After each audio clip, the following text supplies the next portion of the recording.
नमस्कार मित्रों, कैसे हैं आप सब। देखिए, इस समय बिहार स्टेट संगीत का फॉर्म फिल करने में कुछ समस्याओं का सामना करना पड़ रहा है। उन समस्याओं को मैंने अभी जो दोपहर में आपको वीडियो मिला था डिटेल में एक्सप्लेन किया हूँ कि फॉर्म कैसे फिल करना है। उस वीडियो को भी देख लीजिएगा। लेकिन उसमें कुछ समस्याएं बताया मैं, उसके अलावा भी कुछ और समस्याएं आ रहे हैं, जिसमें से सबसे एक प्रमुख समस्या आ रहा है कि ईयर जो है वो सेम हो जा रहा है। या तो पहले आपने कर लिया है या बाद में आपने कर लिया है। क्या समस्या है, डिटेल में समझिए। जैसे आपने 10th एंड 12th किया और 10th 12th का जो आपका ईयर है वही सेम ईयर आपका प्रभाकर में मैच हो जा रहा है या विशारद में हो जा रहा है। सपोज डेट आपने 12th जो है 2020 में किया और 2020 में ही आपने प्रभाकर कर लिया, या कई लोग ऐसे भी हैं कि 2019 में ही उन्होंने प्रभाकर कर लिया है। अब जो सॉफ्टवेयर इन्होंने डिजाइन किया है वो इस चीज़ को एक्सेप्ट नहीं कर रहा है, क्योंकि वो 10th और 12th के बाद जब आप ग्रेजुएशन अपलोड कर रहे हैं तो उसमें मिनिमम वो 3 साल का गैप देख रहा है, जो कि उस केस में हो नहीं पा रहा है।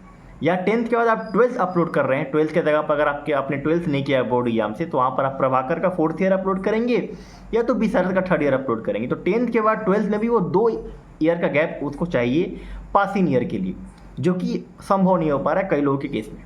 और बहुत परेशान है आप लोग, और इस प्रकार के मैसेज आ रहे हैं, कमेंट आ रहे हैं। देखिए, सबसे पहली बात समझिए, जो पिछला स्टेट आया था ना, उसमें इस प्रकार की कोई समस्या नहीं थी।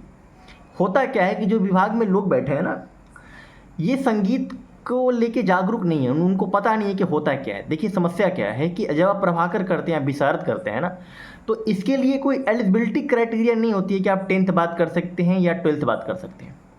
फॉर एन एग्जाम्पल, आप 12th करेंगे ना तो बिना 10th के आप 12th नहीं कर पाएंगे। बोर्ड की बात कर रहा हूँ। आप ग्रेजुएशन करने जाएंगे ना तो वहाँ पर आपका 12th मांगेगा ही मांगेगा, तभी आप ग्रेजुएशन में एडमिशन ले पाएंगे। बट प्रभाकर और विशारद के विद्यार्थियों के साथ ऐसा नहीं होता है। वो 7th 8th से या 9th से अपना करना शुरू कर देते हैं।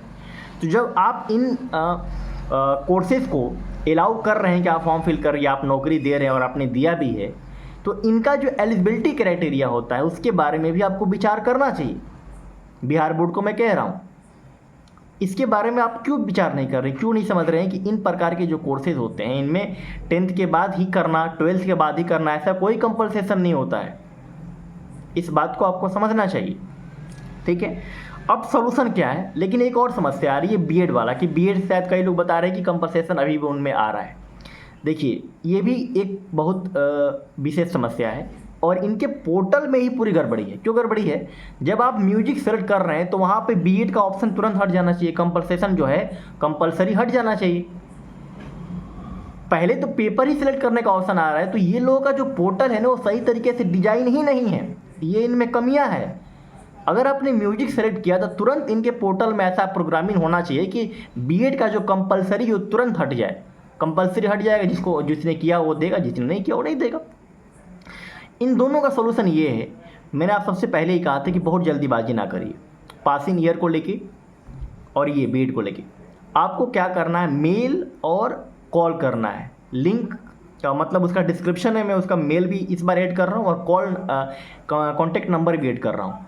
तो मेल अभी करिए, कॉल तो अभी नहीं हो पाएगा, शायद कल भी नहीं हो पाएगा। कॉल तो मंडे को ही कर पाएंगे, लेकिन मेल करिए, अपनी समस्या बताइए कि हम प्रभाकर किए हैं, विशारद किए हैं, पासिंग ईयर मैच हो रहा है, वो नहीं ले रहा है। संगीत में ऐसा नहीं होता है, प्रभाकर विशारद करने के लिए एलिजिबिलिटी नहीं होती है। हिंदी में, आसान भाषा में, इंग्लिश में, जिस भाषा में आप कंफर्टेबल हैं। कुछ डॉक्यूमेंट वगैरह भी या स्क्रीनशॉट वगैरह भी अटैच करेंगे तो सोल्यूशन मिलेगा। मैं क्या कर सकता हूँ, मैंने वीडियो बनाया, दूसरा मैं खुद मेल करूँगा, मैं भी खुद कॉल करूँगा। लेकिन सिर्फ मेरे मेल या कॉल करने से वो अपना सही नहीं करने वाले हैं। जब एक ही सब्जेक्ट पे ने बहुत सारा मेल जाएगा, एक ही इशू के लिए कई सारा मेल जाएगा, तो उनके दिमाग में क्लिक करेगा कि कुछ ना कुछ समस्या है। इस बारे में सोचेंगे, मीटिंग करेंगे, तब जाके ये सॉल्यूशन होगा। ऐसे इतना आसान नहीं होता है, लेकिन जल्दीबाजी ना करिए। देखिए, 27 तक डेट है, ठीक है ना।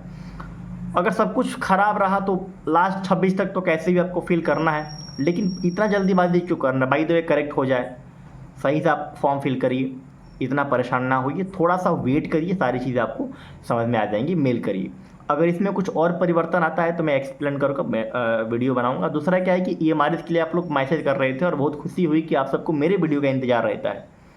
ईएमआरएस का जो 2023 में आया था, बहुत बड़े इसके लिए फर्स्ट टाइम में, तब से मैं ईएमआरएस को कवर करते आया हूँ। हर एक डिटेल ईएमआरएस के बारे में समझता हूँ। अभी दिल्ली से कल का ही आया हूँ मैं, तो उतनी समय नहीं मिल पा रहे, कई सारे ऑलरेडी स्टूडियो पे वर्क पेंडिंग थे, उसको मैं कर रहा हूँ। कल ईएमआरएस को लेके बहुत डिटेल वीडियो आएगा और सारी चीज़ें ईएमआरएस से रिलेटेड, संगीत शिक्षक से रिलेटेड ईएमआरएस में मैं कंफर्म आपको कर दूंगा। अभी के लिए आप वेट करिए, बिहार स्टेट का फॉर्म फिल करने से पहले मेल करिए, सबके साथ इश्यू आ रहा है और फिलहाल में किसी के पास इसका सोल्यूशन नहीं है। वीडियो मैंने बनाया था पूरा डिटेल, 20 मिनट का वीडियो देख लीजिए, ये कैसे कैसे फॉर्म फिल करना है स्टेप बाय स्टेप। ऑलरेडी बहुत सारे विद्यार्थियों ने, बहुत सारे बड़े भाई ने देख लिया है, तो आप भी देख लीजिएगा। मुस्कुराते रहिए, देखते रहिए शिक्षा प्लेनेट। धन्यवाद।